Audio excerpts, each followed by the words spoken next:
स्ट्रीटवर wood fire pizza. हो, खरं ऐकलं नाशिककर. नाशिकमध्ये पहिल्यांदाच 2 मित्रांनी मिळून चालू केलेले आहे सावर्या सेट वूड फायर पिझ्झा. तर इथे तुम्हाला मिळतील 8 प्रकारचे युनिक पिझ्झा. चला तर मग ऐकूया त्यांची कहाणी. तर मग दादा, तुम्हाला हे सगळं करण्याची आयडिया कुठून आली? एक दिवस काय झालं, असंच मम्मी थोडीशी रागात बोलली. मी बॅग उचलली आणि पुण्याला पळून गेलो. पुण्याला पळून गेल्यानंतर तिथे एका मित्राच्या साह्याने मी तिथे एका लॉन्सवर काम केलं. लॉन्सवर काम म्हणजे तिथे अक्षर टॉयलेट बाथरूम इथपासून मी स्वच्छ करायचं काम केलं. ते करता करता एका आचार्याच्या हाताखाली काम केलं. परत मी दुसऱ्या ठिकाणी एका शेफच्या हाताखाली कामाला गेलो. शेफच्या हाताखाली कामाला गेल्यानंतर काही गोष्टी अशा समजल्या का आपण आचार्याच्या हातापेक्षा अजून शेफच्या गोष्टी परफेक्ट शिकू शकतो जास्ती. त्याच्यानंतर तिथं काही गोष्टी शिकल्या. मग मला ह्याच्या गोष्टी होत्या बेसिक, त्या गोष्टी तिथूनच कळाल्या का हा अशा पण काहीतरी गोष्टी आपण करू शकतो. आणि मी पुण्याला बऱ्याच गोष्टी मला तिथे शिकायला मिळाल्या.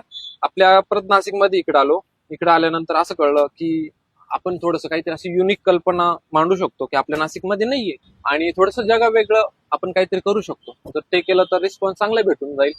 मग मी ही बट्टीची आयडिया लावली.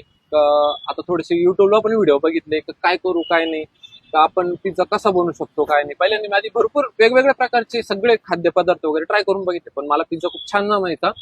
बाहेर पिझ्झा गेलो, ट्राय केले तर कसे आपण बनवू शकतो, कसे बाहेरच्या पिझ्झांमध्ये आपल्या पिझ्झामध्ये काय डिफरन्स आहे हा जाणवला.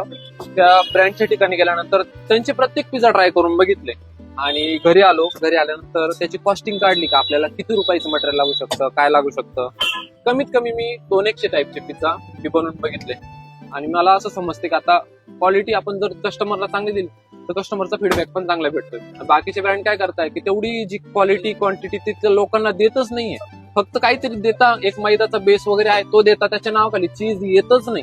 तसं मी भरपूर चीज देतो. मी तिथं 200-300 रुपये लोकांकडून काढून घ्यायचे, तिथं मी फक्त 30-40 रुपये कमवतो. फक्त मी माणसं कमवतोय. माणसांचं जास्ती करून मला प्रेम खूप मिळते. माझे कस्टमर माझ्यावर इतके मेहरबान आहे. तुम्ही थोड्या वेळाने येऊन बघा. आता वाजले साधारणतः 5 वाजेला आपण व्हिडिओ काढतोय. तुम्ही फक्त 2 किंवा 3 तासाच्या आसपास या, म्हणजे अजून 1-2 तासांनी इतकी गर्दी राहील का लिमिट नाही. पण मी जास्ती मार्जिन न काढता कस्टमरला कशी जास्तीत जास्त चांगली क्वालिटी राहील याचा प्रयत्न करतोय. आणि मेन गोष्ट अशी आहे, ही जी भट्टी बघताय ही पण आम्ही घरी बनवली. हा गाडा देखील आम्ही घरी बनवलेला आहे. आणि नक्की ट्राय करा यांचा सावर्या सेट स्पेशल पिझ्झा.